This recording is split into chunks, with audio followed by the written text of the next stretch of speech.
পাল্টা গণঅভ্যুত্থানের চেষ্টা করছে। এর চেয়ে বেশি হাস্যকর আর কি হতে পারে?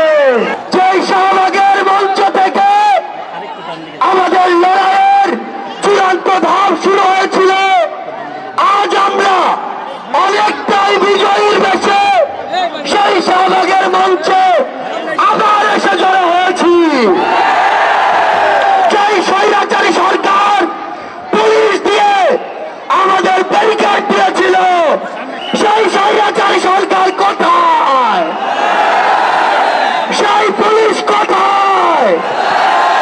আমরা স্পষ্ট করে বলে দিতে চাই, বাংলাদেশের ছাত্র জনতাকে ব্যারিকেড দিয়ে আটকে দেওয়া সম্ভব নয়। যদি আটকে দিতে চান, গদিতে আগুন জ্বলবে। ওই স্বৈরাচারী সরকার নাকি ভারতে বসে পাল্টা গণঅভ্যুত্থানের চেষ্টা করছে। এর চেয়ে বেশি হাস্যকর আর কি হতে পারে? আমরা স্পষ্ট করে বলে দিতে চাই, যদি যেখান থেকেই হোক পাল্টা গণঅভ্যুত্থানের চেষ্টা করে থাকেন, তাহলে আপনাদের গায়ে বাড়া জানাজা পড়ার লোক খুঁজে পাবেন না। আমরা যখন রক্ত দিতে শিখেছি, তখন আপনাদের মতো ফাসিস্টরা আমাদের লোক পর্যন্ত স্পর্শ করতে পারবে না।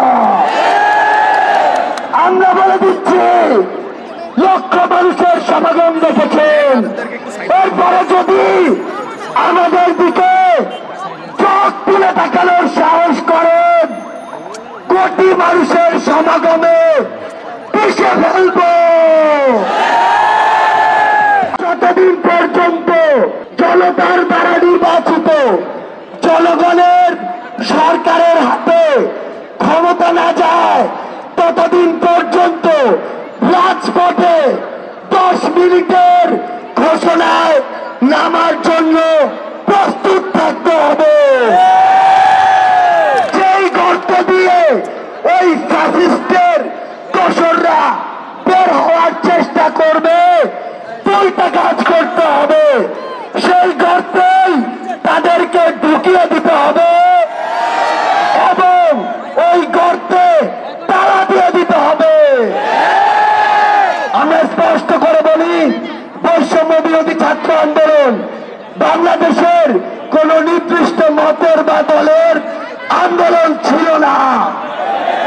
এটি ওই ফ্যাসিস্টদের বিরুদ্ধে পুরো বাংলাদেশের সকল মতের, সকল দলের, সকল জাতের, সকল বর্ণের মানুষের সম্মিলিত একটি আন্দোলন ছিল। সে জায়গা থেকে সামনে যদি বিন্দু পরিমাণ কোন বাধার আশঙ্কা আমরা দেখি, তাহলে ওই 5ই আগস্টের মতো জনতার স্রোতে তাদেরকে পিছিয়ে দিতে হবে। সবার সাথে এই রাজপথে যে কোনো সংকটে, যে কোনো সংগ্রামে আবার দেখা হবে।